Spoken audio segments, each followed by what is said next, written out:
Come on, bro. You can't name anybody in that class. You don't know when it graduated, and you're not listed up here. That's weird. No, it's not weird. Yeah, it is. No. Anything you can help me with on that thing? Any of the other guys? I'll tell you what. Now, here's one here. Now, you've been around the block a little bit. This is usually guys' first experience with foreigners. Can you tell me the only foreign guy that you had in that class and where he came from? I had 2 Thais and 2 Singapore guys in mine. You'd never forget them guys. You remember any of the foreigners who were in there? No. We had one Spanish guy, but I mean, he was... No. Huh?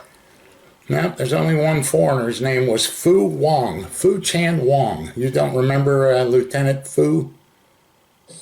No, I know you don't. There's nobody up here. I'm looking at a complete listing of all the guys that graduated that class. I see all the officers. I see all the OSSNs, machinist mate, gunner's mates, all of them. I see all the teams they went to. I see one Houston, Kevin Houston. You know Kevin? Time again for Phony Navy SEALs of the Week. SEALs of the Week is in more than one. And the first clown is this guy. Oh my God. This is Liam Gray, and I have been steady verifying this guy for a long time as he preys on churches and women and the whole woe is for me bit. And that silly-ass uniform, that ill-fitting, stupid-looking hat and uniform on that clown drives me absolutely batshit crazy. He claims that he was a CT-1 in the Navy, a first-class cryptologist technician, and that's why there's no rating insignia on his chevron. There's a bosun mate, a gunner's mate, something to tell what you did. His shit was so classified, they wouldn't even let him wear it on his uniform for his rank insignia. And he lost a leg in Afghanistan. He lost a leg, that's a fact, but he did not lose it in Afghanistan. Diabetes, I'm sure, is what did it to him. But how can anybody look at that skinny, measly twerp and ever think he was a Navy SEAL? Of course, all the awards up there, and that Navy Cross just drives me crazy. The whole ill-fitting uniform. You can look pretty good in the Dixie Cup, but when you just throw that thing on your head, no. And he was doing it on GoFundMe. He had a GoFundMe account a long time ago. He raised a total of $10. I actually raised hell with GoFundMe. That's how long I've been after this guy about that stuff. Well, he's got a new GoFundMe up. It's because he's dead. His newlywed wife just posted that up, that he had spleen surgery in September of 2023, and it kind of went bad and shut his kidneys down, his liver down, whatever else had shut down, and he's dead. He died 3 days ago. So just when I'm pulling his records, so we got him through the Servicemen Civil Relief Act website. That moron spent less than a year, 11 months in the Navy before they booted him out as an E1. And we're just getting his records. I got his phone number. I got all these contacts. I got all this stuff. I'm getting ready to pounce on him. I just wanted to have the records in hand. And the fucking guy dies. That fucker died on me. January 15th, just a few days ago. He's dead. So you're not going to see any real sadness come out of me. I just can't get over that scroungy little shit. And now he's back up on GoFundMe. His wife, who was informed that he was never a SEAL and cut the dude out. When I verified him for another guy and said, he was never a SEAL, that dude went after him, after his wife, his Facebook page. She got a hold of him and blocked him. So she had to have known that scroungy little shit was never a SEAL. So there's no love lost between me and him. The only thing I'm upset about, it has nothing to do with his, well, kind of does, his death, is that I never got a chance to pounce on that clown. So that always makes a story better when you're missing a limb. That's for sure. Who's next on the list? The world champion cherry stem tying moron. He holds the world record for doing that. It's Al Galinick. Oh, what a clown this guy is. Anybody can learn how to do this. I have a lovely wife, and we practice every day. Hello, my name is Al Glenicki. I'm from Juneau, Alaska, and I have the Guinness Book of World Records for the world's fastest tongue tying cherry stems. I have the world's fastest tongue. The world records that I hold are 14 cherry stems in 1 minute and 911 in 1 hour. My tongue twists the cherry stem sideways, and I push the tip of the cherry stem out when it comes out in a little knot.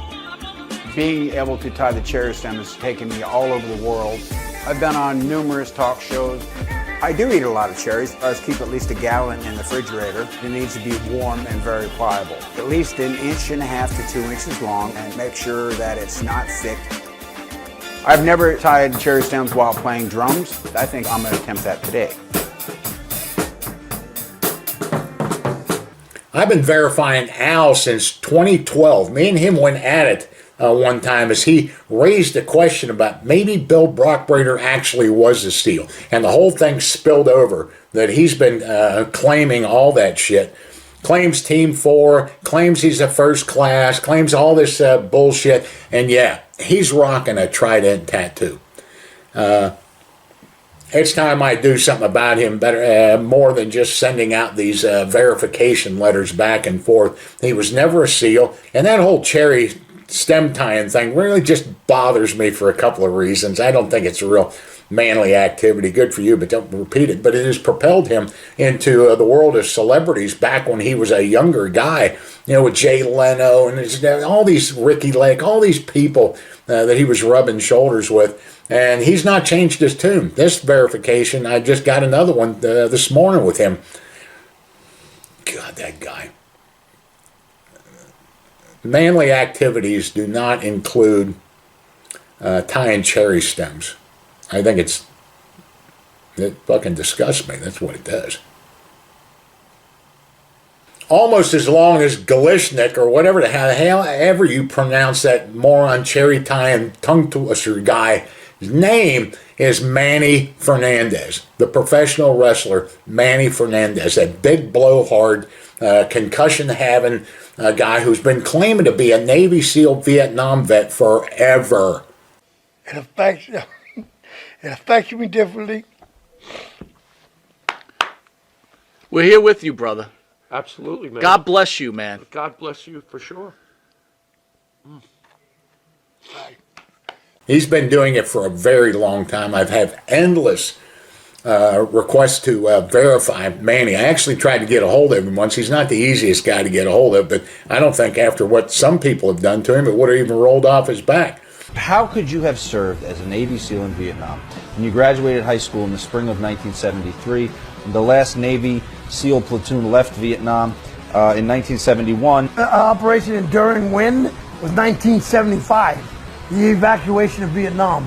And that's when we came in and evacuated Laos. This is the Army guy talking about Navy guys, that we carry Marines. We taxi Marines. We don't taxi the Army. These clowns fall off of their own helicopters, okay? The fact is, Manny got booted out of the Navy as an E1, a fireman, E1, a pump repair guy. It was around the Vietnam era, but he never served in Vietnam. He did one Westpac cruise. No awards, no nothing from Vietnam. And that guy was never a SEAL. He's just a big flipping blowhard. He knows what he's doing. He just doesn't care. That bettered the story of him, and it's endless in the articles and everything else about Manny Fernandez, the Navy SEAL. And he's not. And how'd this come up? I just verified him again today. I'm just on a roll with these guys. So I've just got him coming out of my eyeballs. I'm doing my best with it. I really wanted that Liam Gray guy. I was really going to get after him for you all. And I'd have got him too. But, you know, when you die like that, there's not much more I can do about it.